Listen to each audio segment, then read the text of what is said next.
What is going on, everybody? This is Jay from Maji and Jay. Today, as you guys can tell here, I have the unboxing of another drone that I purchased from a local retail store. To be honest with you guys, I'm not a fan of local retail stores. That's because they have most of their items overpriced and I can get usually a better price online. Except today, I got this quadcopter for only $479, and if you search it online, such as Amazon and eBay, they go for $699 and up, and I'm talking about the exact same quadcopter. This model here is called the Yuneec Typhoon G, and they also have another model called Yuneec Typhoon G500. The 500 model comes with a 4K camera. This one comes ready for a Gopro Hero 4, so that is the main difference. And the reason I got this one and not the G500 is because the one with the 4K camera costs about $1,079, and this one was only $479. And also I thought that I could fit my SJ Cam SJ5000X, which unfortunately I just found out that I can't because the size is not the same. And also the ports are not going to be compatible with this unit. So unfortunately I have to purchase a GoPro Hero 4, but I would rather do that than invest another $600 on a 4K camera. So as you guys can tell from the front of the box, all we got here is just the model of the unit is Typhoon G. We also have some of the specifications on here. It comes with Follow Me technology and also Watch Me technology. The Follow Me technology is self-explanatory. It will do exactly that. So you can set it up to where if you want to record yourself riding a bike or just walking around, you can do so, which is a very nice feature. Also, it has the Watch Me feature, and that is going to be used with the camera itself. Now, this is not intended so that you guys can operate or fly this unit using just the camera itself. You will need to have it on eyesight vision in order to do so. Now, on the bottom side of the box, even though you can barely see it, and I do apologize for this, we have here the transmitter. The transmitter comes with a 5.5-inch display, and to be honest with you guys, it has similar keys to what we see on Android devices. It has a menu key, a back key, and a home key. So I'm not sure what operating system is running, but it's huge, and we're going to be seeing that in just a moment. Also, on the lower right hand side, we see here a steady grip handle, and that's only for recording purposes. It doesn't really connect to the actual quadcopter, so it's like an extra accessory that they decided to include. So you can have fun around. It's similar to, I would say, a selfie stick or something like that, but it has a gimbal installed on it, so you can install your GoPro Hero 4 or the 3 model, and you can start recording around without having a jumpy picture. So that's very, very cool. Now, flipping the box towards the side, here we're going to find a lot of information, detailed information I would say, about this quadcopter, including the diameter of the rotors, the motors itself, and much more. The weight of the actual quadcopter, the battery, which is a 5400 pound-million battery. Next, the transmitter is a 10-channel transmitter, 2.4 gigahertz, and it has the FPV technology up to 5.8 gigahertz. So this should give you a long range before disconnecting from your action camera, which is really, really cool. Also, the maximum flying altitude is about 400 feet, as you guys can tell from this information here. And another cool part about this transmitter is that it comes with a rechargeable battery, so you guys don't have to worry about purchasing a lot of batteries for it. This is very, very neat. Now, something that won't include the battery is your steady grip. This is the handle that I was talking about before. It requires, I think, is 8 AA batteries if I'm not mistaken, but we're going to confirm that later on. Again, it is supporting a lot of languages on here, so it's just basically repeating the same information. On the back of the box, we have exactly the same stuff, so nothing really special here, guys. With this being said, let me go ahead and pop this open so that we can see all the accessories included. Here we go.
Now we have completed the assembly on the quadcopter, and basically all you need to do is install the propellers on the motors.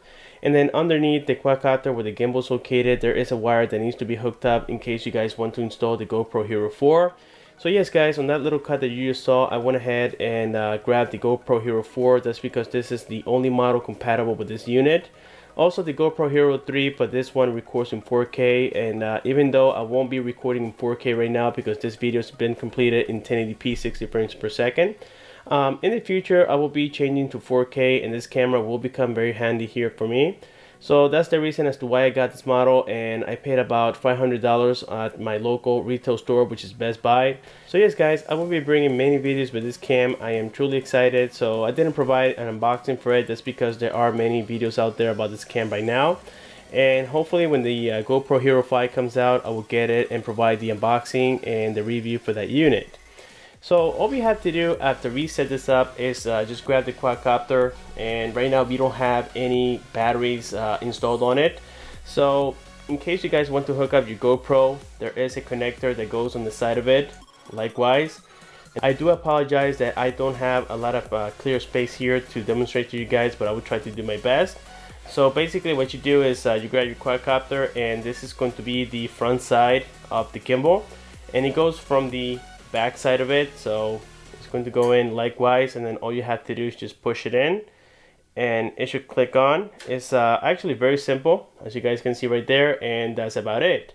Now the purpose of the wire being connected to the actual camera is so that you can have the FPV capabilities on your remote control, in which we're going to be talking about in just a moment. But yes, all the connections are completed, and we do have audio on here, so that's very cool. And this is going to be the part responsible for the FPV transmission, which is very cool. We got the antenna here, and this one is 5.8 gigahertz, so keep that in mind. The gimbal has already been connected. It's actually a one wire connection, so you don't have to worry about getting anything crazy here, guys. This is very basic. Anybody can set this up, even if you don't have experience. Getting a look on the back side of the quadcopter, this is where we're going to find the compartment to enter the battery. All we have to do is just push it in and it'll pop right out. Now this is the 5400 pound battery that came included. I went ahead and purchased a second battery from Best Buy, so I have it with me. Now this is great because now I can fly up to 50 minutes. We know that these batteries last about 25 minutes each. So that's definitely a convenience for me. And there we can see some of the connectors. On the back side we have some warning signs on what not to do with this battery, so keep that in mind. And yes, it is a very nice and rugged battery. It feels very heavy as well. And the great news is that it comes in a magazine style, so we don't have to worry about connecting it directly. All we have to do is just enter it on the back side of the quadcopter, and it'll connect right there for you. So that's very convenient. So now let me go ahead and power this thing on. I will show you exactly how to pair it. It's actually very simple. Let me leave it on its back side. Let me go ahead and grab the transmitter, which I have right here. Again guys, I do apologize for the limited space that we got on here. Again, this is a 2.4 gigahertz transmitter, so it can only go up to 400 feet in height. Now the cool part is that on the actual screen we can see the height that you're flying at, so that way you don't go above 400 feet and possibly lose signal, which is definitely a convenience. Now on the upper left hand side corner we got here the little dedicated camera button. This is to shoot pictures. On the right hand side we got a video button. This is to activate the camera. On the right hand side we got a throttle, so that we can put it on fast speed mode or slow mode. That's why we have a turtle and a bunny. It makes perfect sense. Then on the left hand side we got here another lever, so that we can adjust the gimbal on what position we want to record in, which is definitely great. Then we got here a start and stop button. If you guys press it for about 2 seconds, it'll activate the motors, and if you press it for about 2 more seconds, it'll deactivate the motors. Looking on the right side of the transmitter, we find this little switch so that we can change some flight modes on here. We got smart mode, angle mode, and finally home. And now I think we are ready to power this thing on and talk a little bit more about the display. Now, something very important that you guys must know is that the transmitter must be turned on before the quadcopter. Otherwise, you guys might cause some sort of a malfunction on the quadcopter, and it might take off by itself. It might activate by itself, so keep that in mind. So when we first boot it up, we find here the logo, and this one, yes guys, is running Android operating system, is the Android 4.0. On the bottom side there, we find some sub-touch keys. We got the volume rockers up and down. Also, we have the menu key, the home key, and the back key. In just a moment here, once this thing boots up, I will show you exactly how to confirm the operating system, which is definitely a plus. The display on this remote controller is a 5.5 inch. It has a resolution of 960 by 540. Unfortunately, we're not going to get any high resolution on here, and actually when you guys are viewing the camera, the FPV, directly from the monitor, it doesn't look as clear as when you extract the video to a computer and then you watch it. So that's something to keep in mind. I think right now we are booted up. It's just waiting for me to turn on the actual quadcopter, and to do so, you know exactly what to do, guys. This is very self-explanatory. There is a switch on the bottom side, as you can see right here, so you just flick it to the side, and now the quadcopter has turned on. And then on your transmitter, it will say connecting on here until it says completed. Right now I don't have the camera turned on, but once I do, it'll connect automatically for me on Wi-Fi mode. And that's because the Wi-Fi that is using is the one on the part that I showed you guys before, and the part is the one responsible for transmitting the FPV on the remote control. We do not need to do it from the actual camera, which is definitely a plus. So here we have the operating system. We find already on the left hand side we got mode. That means that the mode that I'm using it currently is ready, so that's the angle mode. We have the GPS is trying to acquire it. That's because we are inside of the house and the signal may not be as strong as when you are outside, so keep that in mind. Next we have here the satellites. It's reading 8 satellites so far.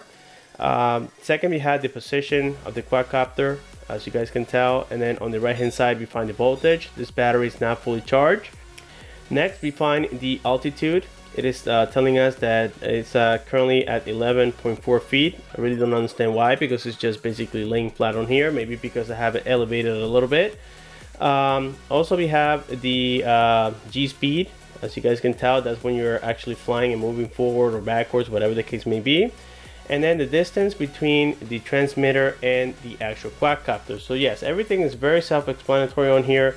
It's very easy to use, so don't get intimidated, guys, that this is a better modern quadcopter. Everything is very simple. If you go here into system settings, let me click OK. This is where we're going to find the battery settings. We got language. Unfortunately, language is only available in Chinese and also English, as you can tell right there, so we don't have a lot of options as of right now. Then if you go to about flight mode control, you're going to find the operating system, and yes, this is the Android 4.0.3. There we can find the model of the transmitter, which is the ST10 Plus, the kernel version, and much more. So this is very neat, guys. I do like this remote controller quite a bunch, and it's actually the first quadcopter that I have that carries Android operating system on the actual transmitter, which is definitely great. Now, if I forgot to mention, the transmitter itself comes with a battery and it's rechargeable, so you guys don't have to worry about getting AA batteries. The only one that requires AA batteries is the actual grip that we have that came included. Unfortunately, guys, on this video I won't be using this. This is basically for your own use, and all you have to do is just connect the gimbal underneath this unit, plug it in, and then you can start recording and connecting your phone via Wi-Fi on the Gopro Hero 4. So I think that with this being said, we are all set to head to the park and test it out, and of course with the Gopro Hero 4. I hope you guys enjoy it. Well, right now it is currently 4:30 p.m. and we are here at the park in Florida. As you guys can see, it's a very nice day. The wind is not too bad, so I would say that this is perfect to be recording. Of course, I have set up the camera and the quadcopter itself. As you guys can see, everything is very complete right now. So yes, I'm truly excited. I finally decided to go with the GoPro Hero 4 because it's giving me the option to record in 4K. Now in this particular video, we're going to be doing 1080p 60 frames per second. That's because the video has been completed in that resolution, but pretty soon I will be bringing 4K videos, so make sure that you guys stay tuned to the channel. So these are the current settings that I have on my transmitter. On the side, like I mentioned before, this is so that you can move the gimbal and change the angle on your camera. Now it does move in a slow motion, as you guys can tell right here from this little sample that I'm providing right now, but that's okay. I really don't want it moving too fast. Now something I can't do, at least from what I read, is move it from side to side. For that, you guys have to do it directly from your quadcopter when you're flying it. This is where you guys are going to start it.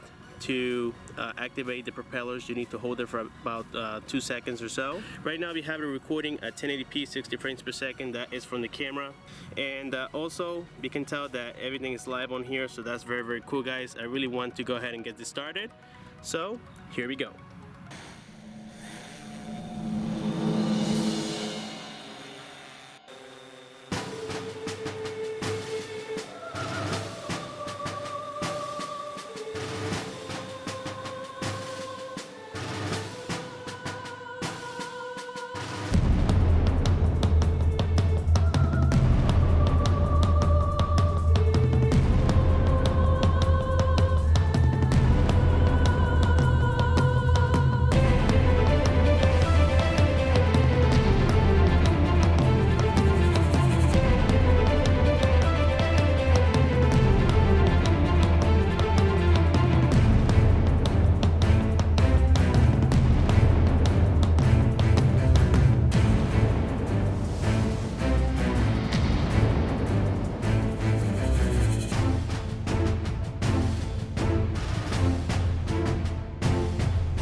So there it is, guys. We have now completed the testing on the Yuneec Typhoon G quadcopter. I have to say that this is among the best out there that I have tested, at least personally. The stabilization on it is absolutely amazing from the recording that you guys saw. I also like the ease of the flight. Anybody can use it out there. Just make sure that you guys read the manuals carefully. Make sure that you know all the precautions to take. Now here in Florida recently, I did have to get a permission to fly this thing around, and you had to go to a certain website and register your drone, of course, and it will require your name and such, because now the law says that you must be registered if you guys are flying a professional drone. So I had to do it myself. That was a little bit of a inconvenience, and I also had to pay a fee. Some websites, they charge, I think it's a $5 fee or so, and some of them charge $25, so make sure that you guys select the cheapest one. And once you get the registration, you must print it and have it inside of your wallet or somewhere around the actual quadcopter in order to be safe.